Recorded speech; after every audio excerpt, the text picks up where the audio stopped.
Hello दोस्तों, आप सभी का स्वागत है हमारे YouTube चैनल हेलोविन स्टोरी पर।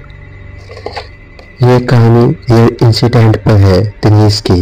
दिनेश जो कि यूपी शहर के एक छोटे से गांव में रहते थे, जिसमें गांव का नाम पृथ्वीपुर है।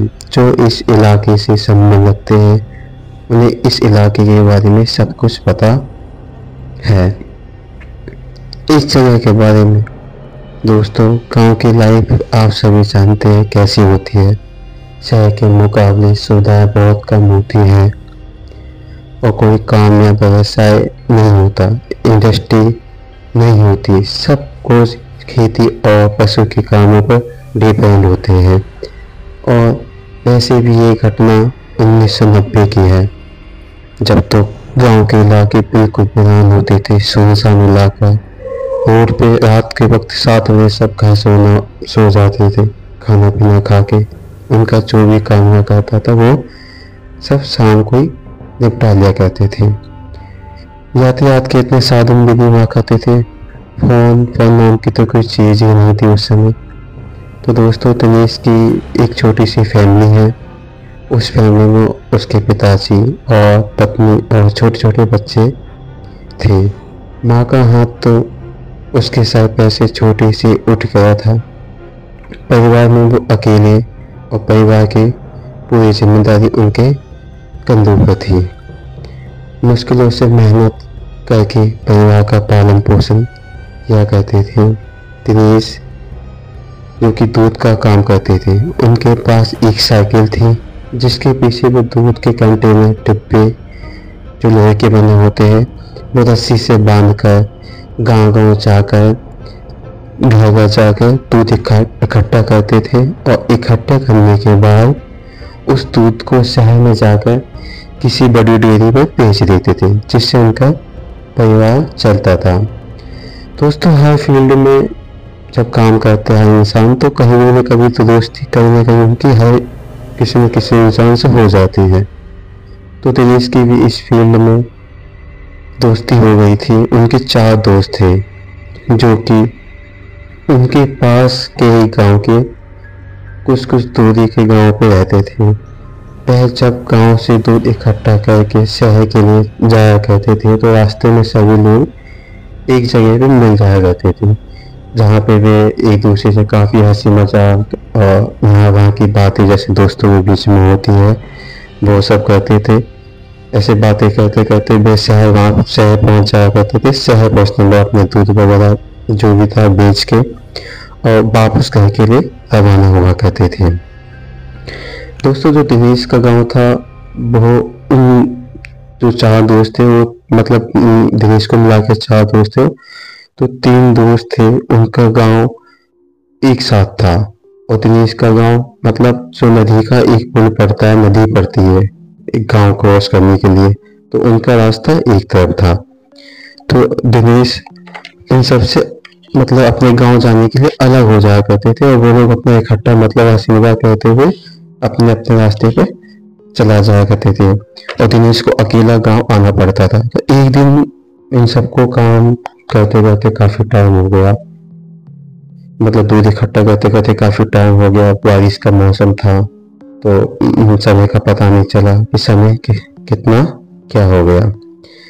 इनको शाम हो गई थी तो सभी दोस्त क्या हुआ कि एक जगह पे इकट्ठे होते हैं, मिलते हैं और कुछ देर बात करते हैं, हंसी मजाक वो यहाँ वहाँ की बातें आप सभी जानते हो। दोस्तों के बीच में क्या मजाक होती है। और बीड़ी वगैरह पीना जो उनका पुराने जमाने के लोगों का होता है, वो बीड़ी वगैरह चिलम वगैरह साथ रखते थे, वो 1-2 घूंट पी लिया करते थे।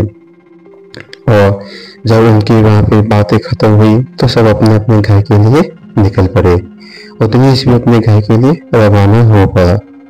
तो दिनेश अपने रास्ते जैसे उन तीन अपने अलग रास्ते पे गए और दिनेश अपना अलग रास्ते पे जैसे जाने रहे थे तो कुछ दूर पे ही नदी का पुल था, जहाँ उसे क्रॉस करने के बाद दिनेश को अपने गांव के लिए रास्ता मिलने वाला था। तो जैसे ही वो नदी के पुल पर चढ़ते हैं तो उनकी नजर पड़ती है कि एक औरत जो कि दुल्हन की ड्रेस में लाल साड़ी पहने और थोड़ा सा घूंघट किए वह नदी के पुल के नीचे खड़ी हुई थी। वह एक नज़र से नदी को देखे जा रही थी। नदी का ज़्यादा बहाव पानी नहीं था, नदी काफ़ी कम फ्लो में बह रही थी। दिनेश को लगा कि एक औरत इतनी रात में पुल के नीचे क्या कर रही है। उसे कोई हेल्प की ज़रूरत ना हो, मतलब गाँव के लोग होते हैं ना जो मतलब काफ़ी हेल्पफुल पर्सन होते हैं दोस्तों, एक दूसरे की हेल्प के लिए काफ़ी आगे रहते हैं। तो उसने सोचा कहीं इसको किसी हेल्प की ज़रूरत ना हो, तो ऐसा सोच कर वह औरत को देखकर उससे आवाज़ लगाते हैं। उससे बोलते कि आप कहाँ, आप वहाँ क्या कर रही हैं, कोई हेल्प चाहिए क्या, ऊपर आ जाइए। ऐसा दिनेश ने उस औरत को देखकर बोला।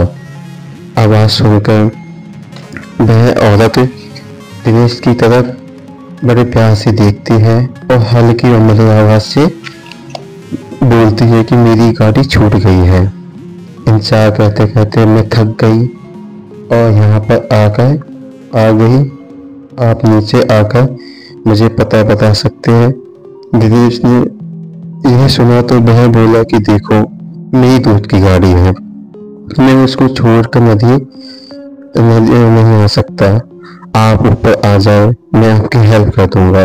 उस औरत ने एक दो बार दिनेश को बुलाने की काफ़ी कोशिश की, लेकिन दिनेश नीचे नहीं गया क्योंकि उसकी साइकिल का जो स्टैंड होता है वो काफ़ी कमज़ोर होता है, इससे वो खड़ा भी नहीं कर सकता था क्योंकि दूध के कंटेनर उसके पीछे बंधे हुए थे। अगर वो खड़ा करता तो वैसे भी वो गिर जाते हैं। वह औरत नदी के नीचे से धीरे धीरे चलकर ऊपर आने लगी और दोस्तों उसकी घुंघरू की जो आवाज़ थी वो मतलब पुल के नीचे से इतनी वाइब्रेट करी थी, इतनी तेज आ रही थी कि मतलब कि पुल के ऊपर जो दिनेश खड़ा हुआ था उस तक वो आवाज़ पहुंच रही थी। और मतलब उसके काफ़ी तेज थी, रात के सन्नाटे को भी, मतलब रात के सन्नाटे में वो घुंघरू बहुत तेज बज रहे थे और उसे नीचे से ऊपर आने में 20 मिनट लग गए। वे काफ़ी धीरे धीरे चल रही थी। दिनेश ने सोचा शायद थक गई, लेकिन दिनेश ने यह इस बात पर गौर नहीं दिया कि पुल के नीचे से घोड़ों की आवाज़ इतनी तेज आ रही थी जबकि पुल पर था और वो औरत पुल के नीचे थी। दिनेश ने सोचा इसे आने में काफ़ी समय लग रहा है, जब तक एक बीड़ी ही हो जाए। तो उसने जैसे ही बंडल में से अपनी एक बीड़ी निकाली और माचिस लगाने को ही हुआ था कि तुरंत जस्ट उसके सामने वो औरत आके खड़ी हो गई और बिल्कुल पास चाय के सामने। दिनेश उसे देखकर एकदम चौंक जाता है। इतनी जल्दी, मतलब इतनी जल्दी औरत उसके सामने आ कैसे गई झटके से। लेकिन उसने ज़्यादा ध्यान नहीं दिया, सोचा आ गई होगी, मेरा ध्यान नहीं होगा और पास में आ गई होगी। वह औरत से बोलता है आप इतनी रात को कैसे हो यहाँ वीराने में। तो वह औरत बोलती है कि मुझे लखनऊ जाना था, मेरे पति ने मुझे पुल पर छोड़ दिए और चले गए, उनको कोई काम होगा, बस का टाइम भी हो गया था तो उन्होंने बोला बस आने वाली है, तुम बस पे बैठ जाना है और मैं तुम्हें छोड़ के जाता हूँ, मेरा कुछ काम है उसे मुझे करना है। उन्हें कुछ अर्जेंट काम था। और उसके बाद थोड़ी देर बाद बस आ गई और मैं टॉयलेट करने के लिए खेतों में गई हुई थी और जैसे ही मैंने बस को देखा मैं बस पकड़ने के जल्दी से भागी। इतने में ही बस चली गई और मैं यहाँ पे अकेले रह गई। मैं जब से दूसरी बस का इंतजार करने लगी तो दिनेश ने बोला कि यहाँ बस तो दिन में केवल एक ही बार आती है और दूसरी बस नहीं आती, अब तो बस कल उसी टाइम पर आएगी। वह औरत बोली मैं अकेली अब क्या करूँ, कोई साथ में नहीं। तो दिनेश बोला आप बुरा ना माने तो मेरे साथ मेरे घर चले, वहाँ मेरा पूरा परिवार रहता है, अगले दिन आप बस पकड़ लेना। तो औरत इस बात को लेकर तैयार हो गई। औरत बोलती है मैं आपकी साइकिल के आगे बैठ जाती हूँ, आप साइकिल से उतर जाइए।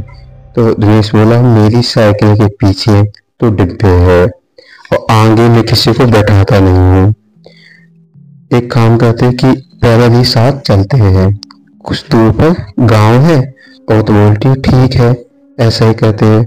और दिनेश जैसे ही साइकिल से उतरने को होते हैं कि उनके कानों में किसी की आवाज आती है कि बेटा साइकिल से मत उतर और जल्दी से यहाँ से भाग।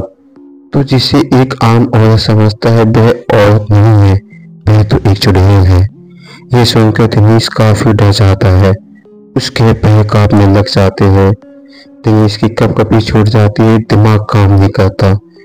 दिनेश कसकर साइकिल का हैंडल हो तो कस के पकड़ लेता है और उसके साइकिल के पैडल जो होते हैं वो अपने आप किसी शक्ति से घूमना, बहुत तेज घूमना चालू हो जाती है। इतनी तेज साइकिल चलती है कि वे हवा से कुछ इंच ऊपर उठ जाती है। दिनेश की साइकिल अपने आप चल रही थी। दिनेश पीछे मुड़कर देखता है तो उसे दिखाई देता कि एक भयानक औरत जो उसका चेहरा काफी डरावना, जिसकी नाक और कान बहुत लंबे थे, उसकी आंख बड़ी बड़ी और लाल थी, हाथ इतने लंबे कि जमीन तक लटक रहे थे और पैर तो बिल्कुल धीरे धीरे छोटे छोटे कदमों से, और इतनी तेज भाग रही थी, इतनी तेज भागती रही थी कि उसके भागते भागते उसके दांत देख रहे थे। वो इतनी तेज भागती हुई हंस रही थी जैसे कुत्ते के दांत उसके मुंह में हो और उससे उसकी लार टपक रही हो। वह बहुत तेज दौड़ रही थी दिनेश की साइकिल के साथ साथ। दिनेश ये देखकर काफी घबरा गया। वो तो अपनी सुध में नया, मतलब वो बेहोश सा हो गया। लेकिन उसकी साइकिल अपने आप गांव की सीमा में प्रवेश कर गई। जैसे ही भी गांव की सीमा में प्रवेश करता है तो उस गांव की सीमा पे एक छोटा सा मंदिर दिखाई दिया। उस मंदिर में दिया चल रहा था तो दिनेश उस मंदिर में जल्दी से पहुंचता है, जाता है, चुपचाप बैठता है मंदिर के पास और माथा टेकता है और दिए को देखने लगता है। वह बहुत ही डर रहा था। डरते डरते वो उसे घर भी जाना था और काफ़ी टाइम उसे मंदिर में बैठा रहा। उसे किसी चीज़ का ध्यान नहीं रहा। फिर उसे जब घर की याद आई तो उसने बाहर जाके देखा तो कोई भी बाहर नहीं था, सन्नाटा बसा हुआ था। काफ़ी रात हो चुकी थी, काफ़ी अंधेरा चारों तरफ फैला हुआ था। उसने देखा कि मंदिर के आसपास कोई भी नहीं है तो उसने मंदिर में से कुछ बबूत उठाई और भगवान थे जो उनको प्रणाम किया और भगवान का नाम लेके साइकिल उठाई और साइकिल पे बैठा और मंदिर से बाहर घर के लिए चला गया। वह घर पहुंचता है और साइकिल खड़ी करता है और चुपके से कमरे में पहुंच जाता है। ना किसी से बात करता, ना किसी से बोलता है, वो अपने पलंग पर आके लेट जाता है। उसकी पत्नी आती है खाना के लिए बोलती है खाना खा लो। तो वह कहता है कि मैं थक गया हूँ बहुत ज़्यादा और बोलकर वह सो जाता है। सोते सोते दोस्तों उसे एक सपना आता है। सपने में उसे वही आवाज़ जो उसे साइकिल जब उस औरत से वो बातें करता उसके कानों में पड़ी थी, वो आवाज़ आई। वह पहाड़ी वाले सपने में देखता है कि पहाड़ी वाले बाबा होते हैं जो घोड़े पर बैठे, सफेद लंगोट पहने और सफेद ही चादर ओढ़कर उसे दिखाई देते हैं। वह बोलते हैं बेटा आज तो तू बच गया। अगर मैं समय पर गांव का चक्कर ना लगा रहा होता और मेरी नजर तुझ पर ना पड़ती तो तू आज उस चुड़ैल का शिकार बन जाता। वो तेरा खून पी जाती और तेरा मांस खा के नदी में फेंक देती। दोस्तों पहाड़ी वाले बाबा पूरे गांव की रक्षा करते हैं। गांव के लोग अपनी सीमा पर किसी न किसी देवी देवताओं की छोटा सा मंदिर की स्थापना कर देते ताकि उनकी सेफ्टी होती रहे। उनकी वो पूजा करते हैं और रात को जो शक्तियाँ होती है वो पूरे गांव की रक्षा करती है, घूमती है। तो वो पहाड़ी वाले बाबा अपने रथ पर बैठ के, घोड़े पर बैठ के घूमते हुए जब उन्होंने दिनेश को देखा तो उन्होंने वो चुड़ैल से उसको छुड़ा लिया, उसे मतलब काफ़ी ज़्यादा छुड़ा लिया। और दिनेश से बोलते हैं कि बेटा जब तू साइकिल से उतर जाता तो तेरी वहीं पे वो मौत निश्चित थी, क्योंकि साइकिल पे तेरे हनुमान जी के मतलब कि चुन्नी थी माता रानी की, वो बंधी हुई थी, जिस वजह से वो साइकिल पे अटैक नहीं कर रही थी। ठीक है, तो उसने जैसे सपना आने के बाद वो सुबह उठा तो उसे बहुत तेज फीवर हो गया, बहुत तेज बुखार। फिर और बहुत पूरा 2 दिन हो गए, 3 दिन हो गए, उसको बुखार नहीं उतरा। तो उसने अपनी फैमिली से सब कुछ बोल दिया जो उसके साथ रात में घटना घटी हुई थी। तो उसकी फैमिली इस बात को लेकर काफ़ी टेंशन में हो जाती है। फिर उसके पिताजी और उसकी बीवी पास के ही मंदिर में उसको ले जाते हैं, वहाँ पूजा पाठ करवाते हैं। जो भी पंडित तांत्रिक वगैरह होते हैं पूजा पाठ करते हैं, तो उसे काफ़ी ज़्यादा रिलीफ और चैन मिलता है उस चीज़ से। उसका सर दर्द और जो बुखार था वो बिल्कुल ठीक हो जाता है। तो दोस्तों ये कहानी दिनेश की यहीं पे ख़त्म होती है, और अगली कहानी में हम उसके दोस्त के साथ घटी घटना को आपके सामने लाएंगे। जब तक आप हमसे जुड़े रहें और हमारी वीडियो को